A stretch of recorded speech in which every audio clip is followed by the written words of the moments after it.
নমস্কার। গানের গল্পে দেবব্রত আবার একটা নতুন পর্বে আমরা আপনাদের সঙ্গে দেখা করতে চলে এসেছি। আমাদের সঙ্গে দেবব্রতদার রয়েছেন। শুরু হবে আড্ডা।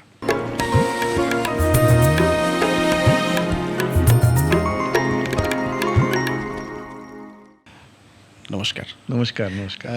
একটা বিষয় আপনার থেকে জানবো, সেটা হচ্ছে এক সময় গানের ক্ষেত্রে দেখেছি যে বাংলা থেকে অনেকে বম্বেতে গিয়ে বেশ সুনামের সঙ্গে সেখানে গানের জগতে ছিলেন এবং আমরা বেশ ভালো ভালো গান পেয়েছি। সেটা সুরকার হতে পারেন বা গীতিকার বা শিল্পী।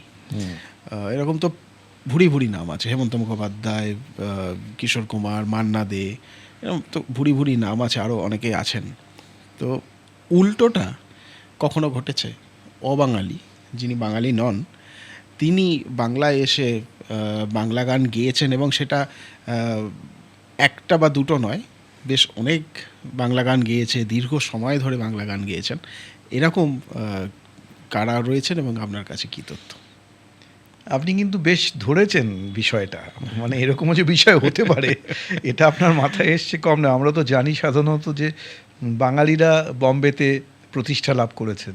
সেই শুরু হয়েছে রায়চাঁদ বড়ালের থেকে, তারপরে গেছেন পঙ্কজ মল্লিক, তারপরে শচীন দেববর্মন, হেমন্ত কুমার, তারপরে আমাদের সলিল চৌধুরী, এবং তারও পরে অরিজিৎ সিং হালামলে। তাই তো বম্বে দাপিয়ে বেরিয়েছে একটা সময়।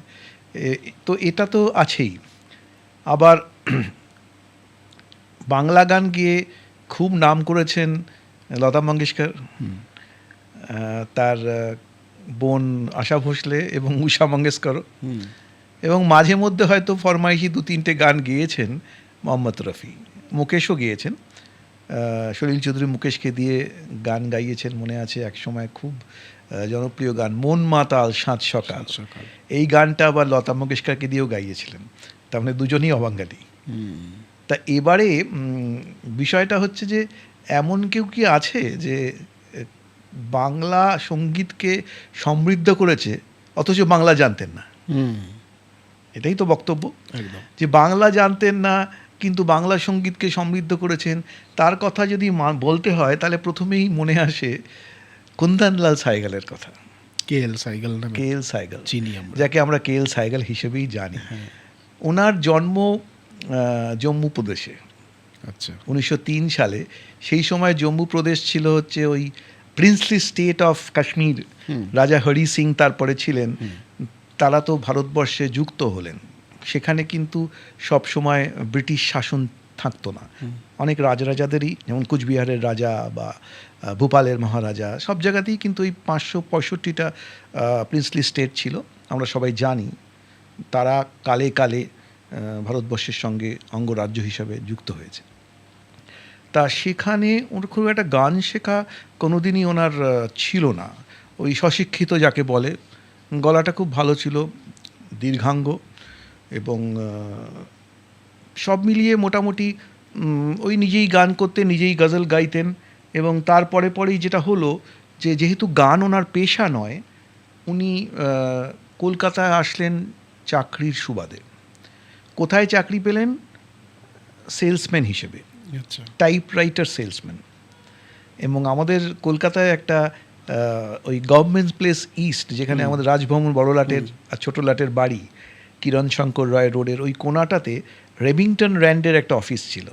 আজকাল আর টাইপরাইটার কেউ ব্যবহার করে না, কোর্টে বোধহয় এখনও ইউজ হয়, কিন্তু বন্ধ হয়ে গেছে। রেমিংটন কোম্পানি বিখ্যাত বিলিতি কোম্পানি, সেই কোম্পানিতে উনি কাজ করতেন সেলসম্যান হিসেবে এবং গান করতেন, গুনগুন করেও গান করতেন, অনেককে গান শোনাতেন।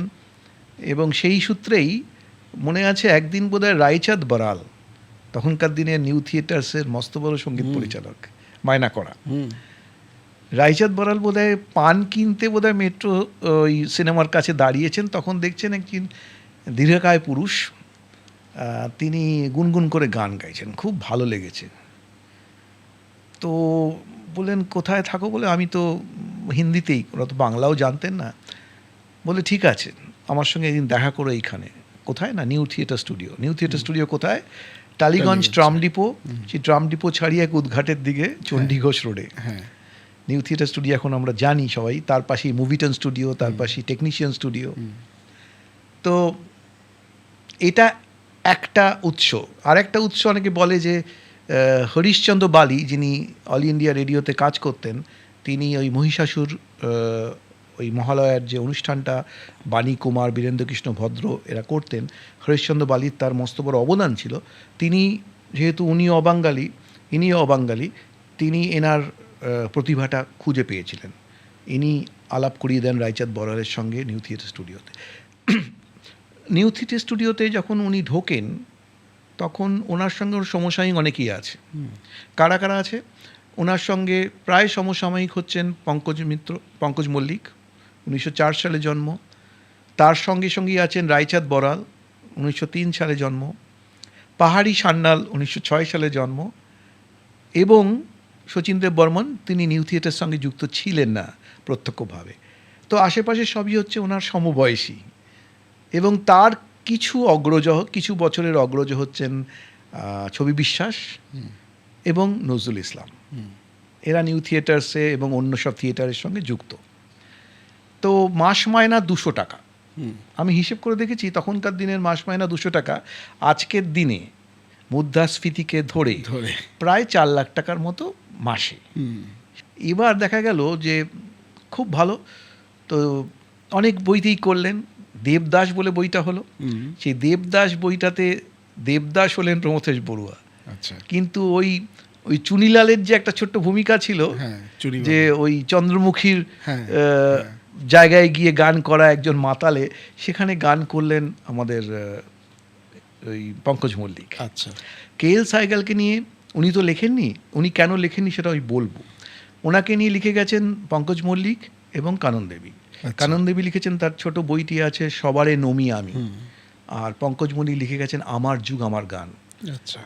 মজার কথা লিখেছেন যে একটা সময় ছিল যে KL সাইগালের গান লাখ লাখ কপি বিক্রি হতো। এমন সুন্দর গলা, এমন সুন্দর চেহারা, এবং গান ধরিয়ে দিলেই গাইতে পারতেন। আচ্ছা। একটা সময় আছে যে উনি 2 হুইলার কিনলেন, আচ্ছা, বাইক কিনলেন এবং পঙ্কজ মল্লিককে নিয়ে যাবেন। বলে ঠিক আছে তুমি যাবে, আমাকে নামিয়ে দেবে। তা ওই টালিগঞ্জের রসা রোড, যেটা এখন দেশপ্রাণ চাষমল রোড, ওখান দিয়ে যাওয়া হচ্ছে।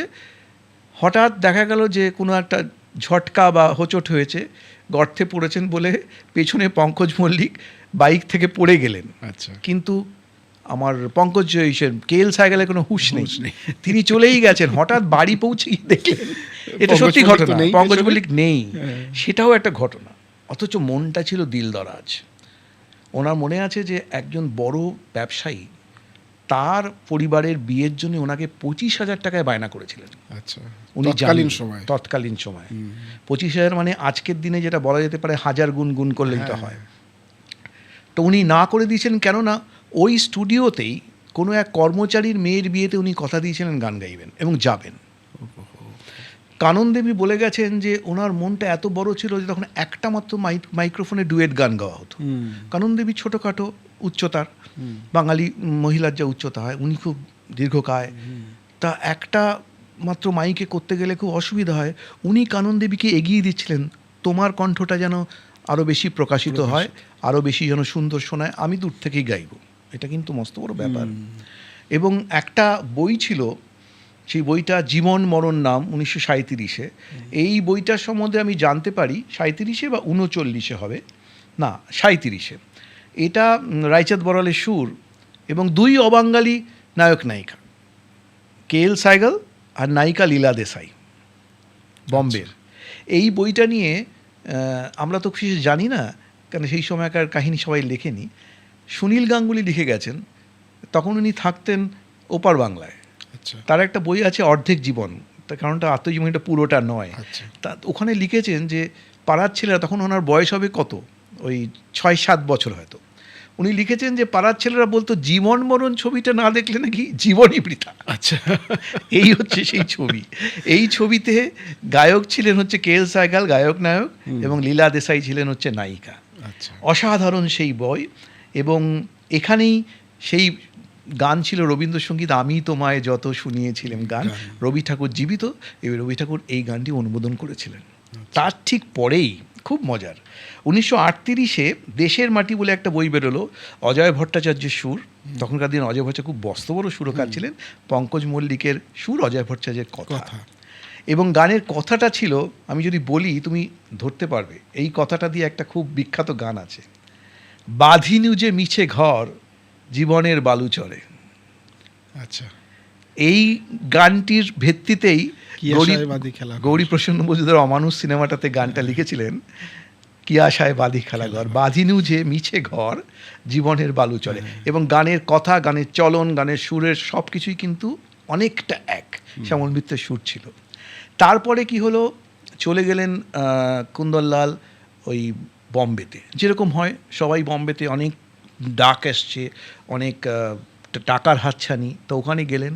কিন্তু যেটা হলো, মদ গ্রাস করে ফেললো।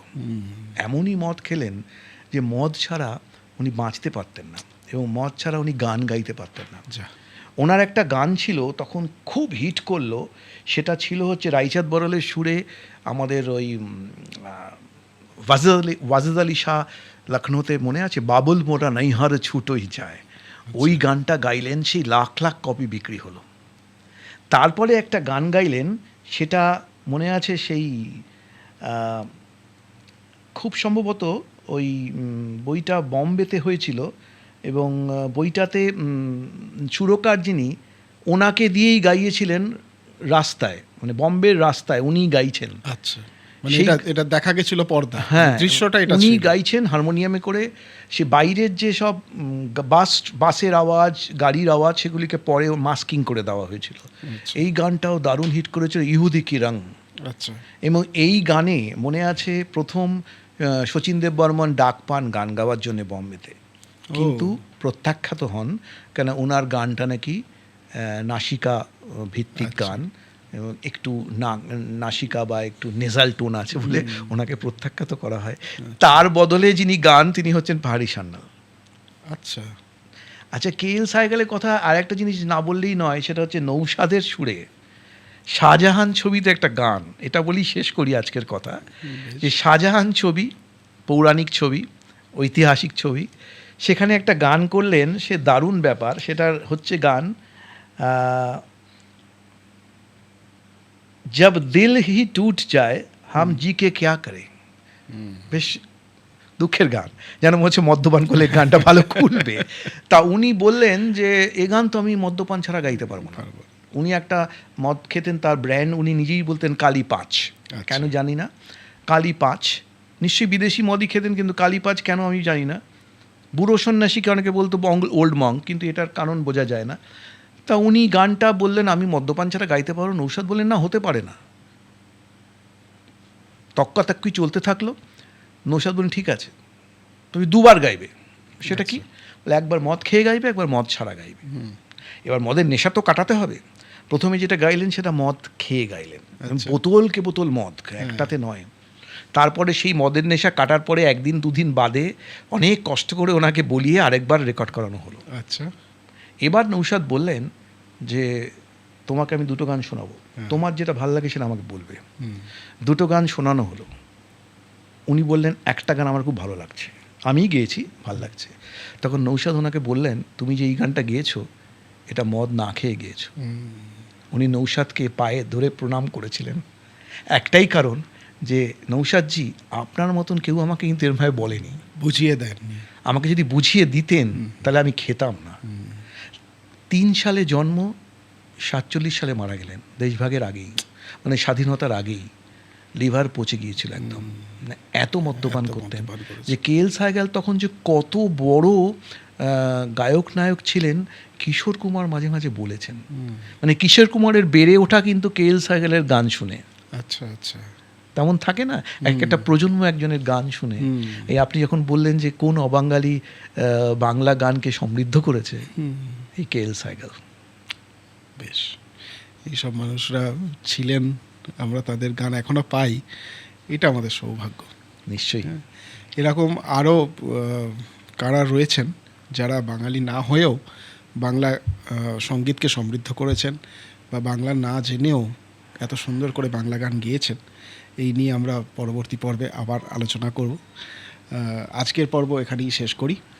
পরবর্তী পর্ব আপনারা তো শুনলেনই যে এই আজকের আলোচনার বিষয়কে টেনে নিয়ে যাওয়ার মানে টেনে নিয়ে যাব পরবর্তী পর্বে। আপনারা অবশ্যই সঙ্গে থাকুন এবং কেমন লাগছে আমাদের অবশ্যই জানান। নমস্কার। নমস্কার।